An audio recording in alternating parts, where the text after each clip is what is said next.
हाँ तो बच्चों, स्वागत है साइंस की पहली क्लास में। बेटा मैं पहली क्लास क्यों कह रहा हूँ, क्योंकि ये बेटा जो हमारा बैच शुरू हुआ है अभी नया, ये होगा बेटा सिर्फ हिंदी मीडियम पे फोकस रहेगा।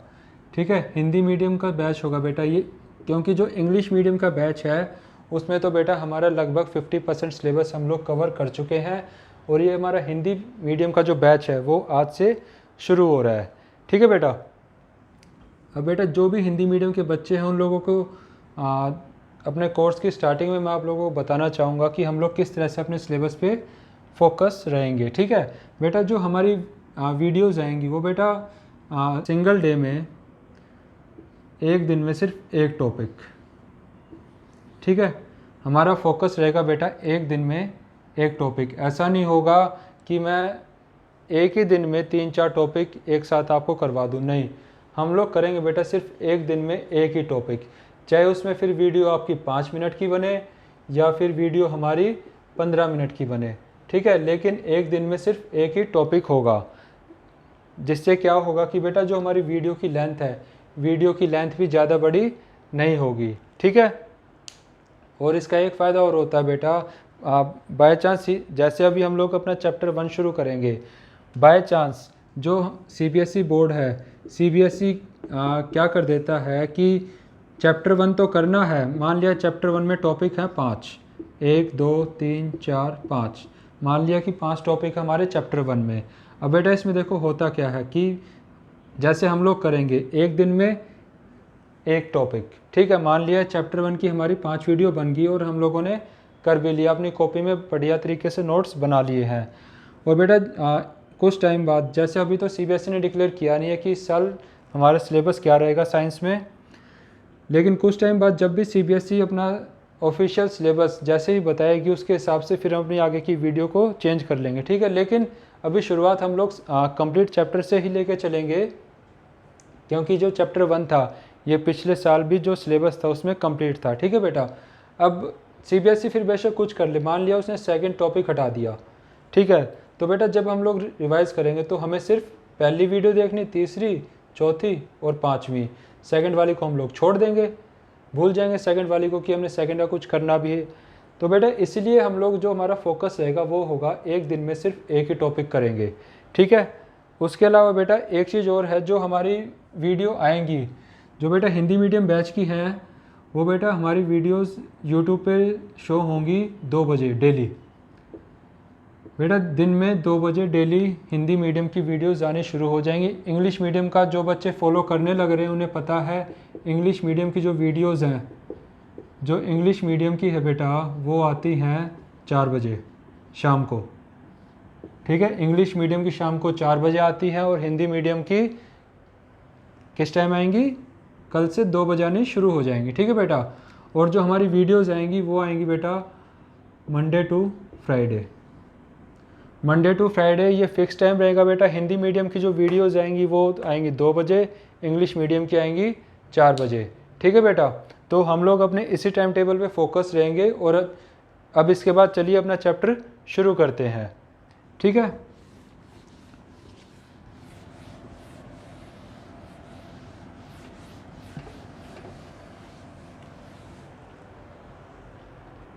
हाँ तो बच्चों चलिए अपने चैप्टर को शुरू करते हैं। ठीक है, अब बेटा चैप्टर शुरू करने से पहले एक वर्ड है जिसको मैं आपके साथ डिस्कस करना चाहूँगा, वो है बेटा परिवर्तन।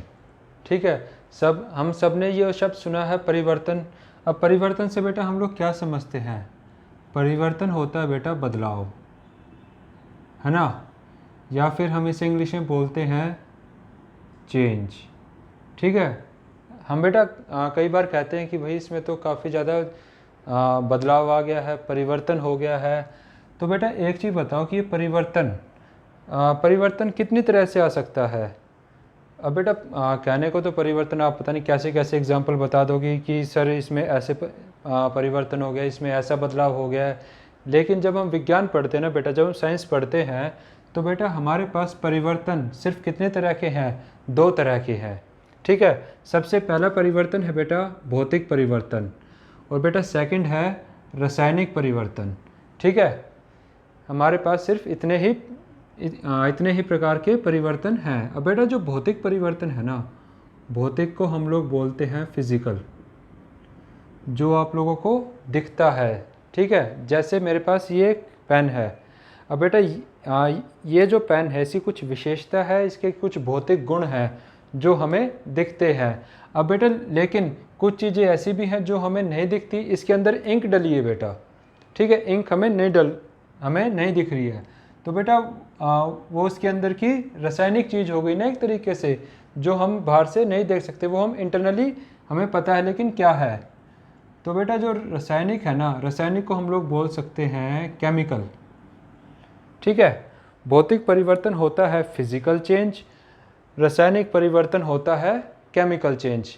अब बेटा एग्जाम्पल इसी पेन का रखते हैं और इसी पेन से समझते हैं कि ये जो भौतिक चेंज है, जो भौतिक परिवर्तन है, वो किस तरह से होता है।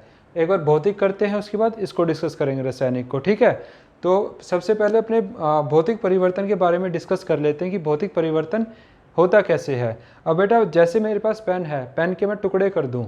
अब बेटा इसके टुकड़े हो गए काफ़ी सारे, तो बेटा हम कहेंगे ये पेन तो टूट गया है। और बेटा जो परिवर्तन हम पढ़ना चाह रहे हैं, परिवर्तन साइंस में कैसे कहेंगे, भाई ये पहले इतना सुंदर सा पेन था, अब ये टुकड़ों में टूट गया काफ़ी ज़्यादा, अब इसके टुकड़े टुकड़े हो गए हैं, इसमें बदलाव आ गया, इसमें परिवर्तन हो गया। परिवर्तन कैसा हुआ बेटा, भौतिक। भौतिक क्यों कह रहे हैं, क्योंकि हम लोगों को ये चीज़ दिख रही है कि अभी तो पूरी प्लास्टिक है, एक सिंगल प्लास्टिक है, इसके छोटे छोटे टुकड़े कर दिए हमने। तो बेटा ऐसे बदलाव को बोलते हैं भौतिक परिवर्तन या फिर फिजिकल चेंज। ठीक है बेटा, एक बार इसकी परिभाषा देखते हैं। पदार्थ में होने वाला वह परिवर्तन जिसमें केवल उसकी भौतिक अवस्था में परिवर्तन होता है तथा रासायनिक गुण एवं अवस्था में कोई परिवर्तन नहीं होता।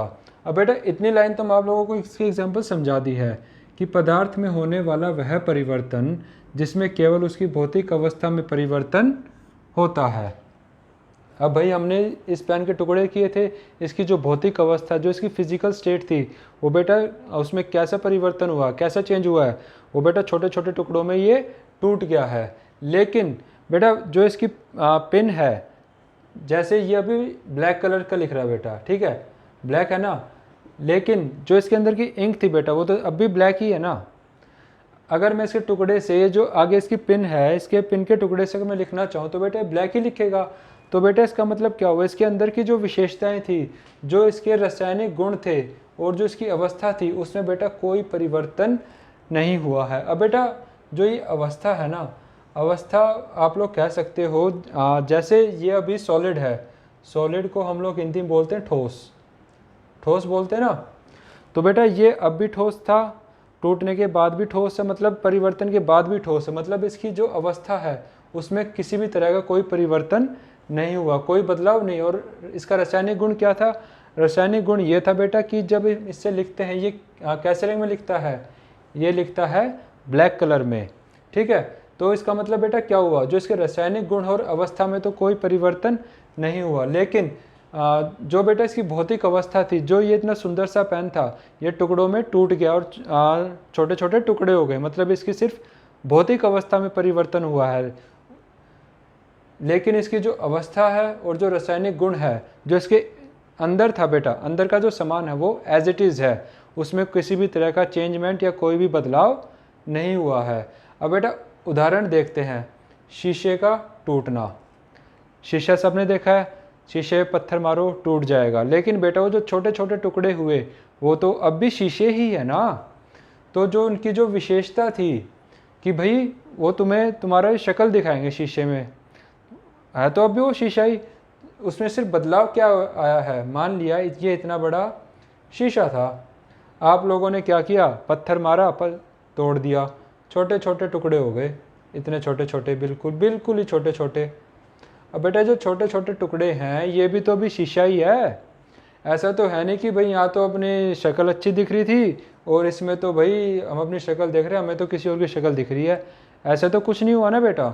यहाँ पे भी अगर ये आपकी शक्ल बनती है ऐसी, ठीक है, तो बेटा इनमें भी आप ये छोटे छोटे बन जाओगे, लेकिन रहेगा तो शीशा ही ना, कुछ भी तरह का कोई बदलाव नहीं है उसकी विशेषता में, जो उसके रासायनिक गुण थे। रासायनिक गुण इसमें क्या थे शीशे के, कि वो जब आप शीशे में देखते हो वो आपको आपकी शक्ल दिखाता है ना, तो ये वाली जो विशेषता थी ये तो सेम रही, सिर्फ इसके टुकड़े हो गए। इसकी जो भौतिक अवस्था थी ना, सिर्फ उसमें परिवर्तन आया है और किसी भी चीज़ में कोई परिवर्तन नहीं आया है। ठीक है बेटा, मुझे उम्मीद है जो हमारा भौतिक परिवर्तन था वो आप लोगों को अच्छे से समझ में आ गया होगा। अब बेटा जो सेकंड टाइप का परिवर्तन है, जो हमारा सेकंड टाइप है वो है बेटा रासायनिक परिवर्तन, या फिर इंग्लिश में हम लोग बोलते हैं केमिकल चेंज। अब बेटा केमिकल तो सब समझते हो ना क्या होते हैं केमिकल, कि किसी भी चीज़ के अंदर कौन सी चीज़ है। ठीक है, उसके केमिकल इंटरनली होते हैं लगभग। अब इसको एक बार बेटा परिभाषा देख लेते हैं।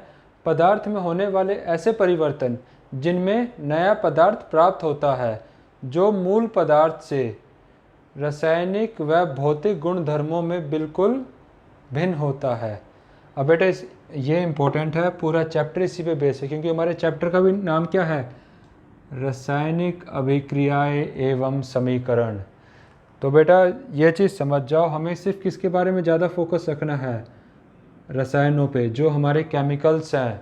ठीक है बेटा, जो रसायन शब्द है ना, जो रसायन है, रसायनों को हम लोग इंग्लिश में बोलते हैं केमिकल। बेटा हमें इस चैप्टर में केमिकल्स के बारे में ही पढ़ना है, उनकी कुछ विशेषताएं पढ़नी है और भी काफ़ी सारी चीज़ें हम लोग आगे डिस्कस करेंगे। ठीक है, तो एक बार रासायनिक परिवर्तन अच्छे से समझना जरूरी है। पदार्थ में होने वाले ऐसे परिवर्तन जिनमें नया पदार्थ प्राप्त होता है जो मूल पदार्थ। अब बेटा मूल पदार्थ क्या है, मूल पदार्थ बेटा वो पदार्थ होगा जो उस अभिक्रिया, जो बदलाव होने से पहले का पदार्थ होगा। ठीक है, उसे हम लोग बोलते हैं मूल पदार्थ।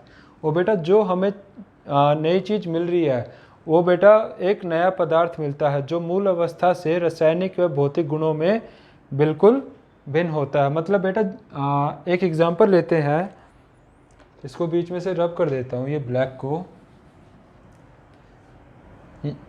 इसको भी हटा लेते हैं अभी के लिए। ठीक है, इसको समझते हैं एक बार कैसे होता है। मान लिया बेटा मेरे पास कोई चीज़ है ए कोई कुछ भी हो सकता है। अब बेटा ये जो ए चीज़ थी ना, इसमें कुछ इस तरह का बदलाव हो गया कि बेटा ये जो हमें उत्पाद मिला ना, ये बन गया बी। अब भाई देखो इसमें क्या था, अगर मैं इसमें भी इस एग्जांपल से लूँ, ये है बेटा ए, कुछ बदलाव हुए, लेकिन यहाँ पे बदलाव कैसा बेटा, भौतिक बदलाव। समझने के लिए बेटा बड़ा ए था, कैपिटल था, यहाँ छोटे ए बन गए, काफ़ी सारे छोटे ए बन गए। जैसे शीशे का था, शीशा बेटा एक बड़ा ए मान लो तो टूट गए, तो छोटे छोटे ए हो गए, है ना। लेकिन बेटा यहाँ देखो रासायनिक परिवर्तन में क्या हो रहा है। रासायनिक परिवर्तन में बेटा जो चीज़ मेरे पास पहले थी ना, और जो मुझे पदार्थ मिला कुछ टाइम के बाद, उसमें बदलाव होने के बाद वो बेटा हो गया बी। ए का तो बेटा उसमें कुछ रहा ही नहीं, ना उसके कुछ गुण रहे, ना कुछ उसकी विशेषता रही, बेटा कुछ भी नहीं रहा उसमें, वो बिल्कुल ही बदल गया है। ठीक है, ये काम एक तरह से ऐसा लगा लो कि बेटा यहाँ कोई लड़का था और यहाँ क्या बन गया, लड़की। बिल्कुल ही चेंज हो गया, स्टेट ही चेंज होगी, सभी कुछ बदल गया बेटा। ठीक है, तो इसकी जो डेफिनेशन है मेरे ख्याल से आप लोगों को समझ में आ गई होगी। बेटा पदार्थ में होने वाले ऐसे परिवर्तन जिसमें नया पदार्थ प्राप्त होता है जो मूल पदार्थ से रासायनिक व भौतिक गुणधर्मों में बिल्कुल भिन्न होता है। बेटा इससे समझो चाहे ना समझो, लेकिन इससे ज़रूर समझ गए होंगे कि पहले तो लड़का था अब लड़की बन गया। ठीक है, ऐसी अभिक्रियाएं होती हैं बेटा रासायनिक परिवर्तन। अब बेटा जो लड़का लड़की वाले केस को तो हटाते हैं, अब अपने सिलेबस पे आ जाते हैं थोड़ा। ठीक है, उदाहरण देखते हैं। उदाहरण में है बेटा, पहला उदाहरण देखते हैं, लोहे का जंग लगना। लोहे पे जंग सबने देखा है, कैसे लगता है, कैसे लगता है जब वो पानी में भीगता है। बेटा यहाँ तो था लोहा, लोहे की विशेषता क्या है, काफ़ी ज़्यादा मजबूत है, स्ट्रॉन्ग है ना। लेकिन जब लोहे पे बेटा जंग लग जाता है, लोहे पे जंग लग गया तो बेटा उसके जो विशेषताएं थी, जो उसके रासायनिक और भौतिक गुण थे, भौतिक गुण क्या हुआ, वो काफ़ी ज़्यादा मजबूत है। बेटा जब लोहे पे जंग लगता है वो कैसा हो जाता है, कमज़ोर हो जाता है ना, जंग लगा हुआ लोहा। तो ये तो बेटा उसके भौतिक गुण में बदलाव आ गया। भौतिक गुण बदल गया लोहे का कि भाई यहाँ तो मजबूत था जब तक जंग नहीं लगा था, जंग लगने के साथ ही ये कैसा हो गया, कमज़ोर हो गया है। और बेटा रासायनिक गुण में कैसा परिवर्तन हुआ है, रासायनिक देखते हैं बेटा। लोहे पे जब तक जंग नहीं लगता बेटा काफ़ी ज़्यादा चमकदार रहता है ना चमकदार। जैसे ही उस पर जंग लगा बेटा उसका रंग में परिवर्तन हो जाएगा, उसका रंग कैसा हो जाता है, भूरा रंग, भूरे रंग का हो जाता है ना बेटा, भूरे रंग का हो जाता है ये यहाँ पे। जब लोहे के ऊपर जंग लगता है, जंग लगने से पहले तो चमकदार है, लेकिन जैसे ही उस पर जंग लगा वो बेटा कैसा हो गया, भूरे रंग का। ठीक है, एक एग्जाम्पल और देखते हैं बेटा, दूध का दही में जमना। ये तो बेटा सबने देखा होगा, सबके घर में डेली होता होगा। शाम को बेटा, शाम को तो घर पे होता है दूध, लेकिन है उसमें हल्की सी हम अगर खटाई लगा दें तो बेटा सुबह क्या मिलती है हमें, दही बनी हुई। और बेटा हमें पता है दूध और दही, दूध और दही बिल्कुल एक दूसरे के विपरीत होते हैं बेटा। ठीक है, इनकी विशेषताएं अलग हैं, सब कुछ अलग है बेटा। पीते दही है, खाते पीते तो दूध है, खाते दही है ना। देखो खाने पीने में बदलाव आ गया, दूध को तो पीते लेकिन दही को हम खाते, दही को पीते नहीं है ना। तो बेटा ये तो एग्जाम्पल ऐसा है, आप लोग खुद समझ जाओगे कि इसमें किस तरह के भौतिक गुण और रासायनिक गुण चेंज होने लग रहे हैं, किस तरह का बदलाव आने लग रहा है। ठीक है बेटा, तो बेटा इसी के साथ हमारा जो परिवर्तन वाला टॉपिक था, जो हमारे चैप्टर का इंट्रोडक्शन था, ये यहीं पे ख़त्म होता है। अब बेटा आप लोगों को एक काम करना है, हमारी पहली क्लास है तो मैं आप लोगों को बता देता हूँ आप लोग कैसे अपने नोट्स वगैरह तैयार करोगे। बेटा जो मैं ब्लैक बोर्ड पर लिखूँगा या फिर जो मैं अगर पहले से लिख के आप लोगों को समझाऊँगा, आप लोगों को सिर्फ वही चीज़ें नोट डाउन करनी है। ये जो मैं एग्जाम्पल्स बाद में लिखता हूँ बेटा, इनको बेशक मत लिखना, ये बस मैंने आपको समझाने के लिए किया है। अगर कोई बच्चा अपनी कॉपी में लिखना चाहे अपने समझने के लिए तो बेटा आप लोग ये लिख सकते हो अपनी कॉपी में, वरना इनकी कोई ज़रूरत नहीं है लिखना। सिर्फ आपको इनकी परिभाषा है और इनके एग्जाम्पल्स है और आपको सिर्फ वीडियो से समझना है अच्छे से। ठीक है बेटा, तो इसी के साथ हमारे चैप्टर का इंट्रो हो गया है। अब हम जो हमारी अगली क्लास होगी उसमें हम अपने चैप्टर को अच्छे से पढ़ना शुरू करेंगे। और बेटा अगर इसमें भी किसी बच्चे को कोई डाउट है, जो मैंने चैप्टर का इंट्रो आपके साथ डिस्कस किया है, तो बेटा जो आपके डाउट या कुछ क्वेश्चन है आप लोग मुझसे शेयर कर सकते हो। शेयर करने का तरीका बेटा एक सिंपल सा होता है, और वो क्या है बेटा, जो भी आप वीडियो देखो नीचे कमेंट बॉक्स में, जो हमारा कमेंट बॉक्स होता है ना, कमेंट बॉक्स में आप लोग अपने क्वेश्चन और डाउट को लिख देना। मैं कोशिश करूँगा बेटा आपके हर क्वेश्चन और हर डाउट को मैं क्लियर कर पाऊँ। ठीक है बेटा, और मैं कोशिश करता हूँ कि हर बच्चे के जो भी आप लोग कमेंट करते हो उस पर कुछ ना कुछ रिप्लाई दे पाऊँ। ठीक है बेटा, मुझे उम्मीद है आज की जो टॉपिक मैंने डिस्कस किया है, जो इंट्रो आप लोगों के साथ डिस्कस किया है, आप लोगों को अच्छे समझ में आया होगा। लेकिन फिर भी कोई डाउट है, कोई क्वेश्चन है तो बेटा क्वेश्चन आप लोग मुझसे पूछ सकते हो। पूछने का तरीका मैंने आप लोगों को समझा ही दिया है कमेंट बॉक्स में अपने क्वेश्चन मेंशन करके। ठीक है, एंड बेटा इन द एंड अगर वीडियो पसंद आई हो so please do like share and subscribe my channel. Thank you.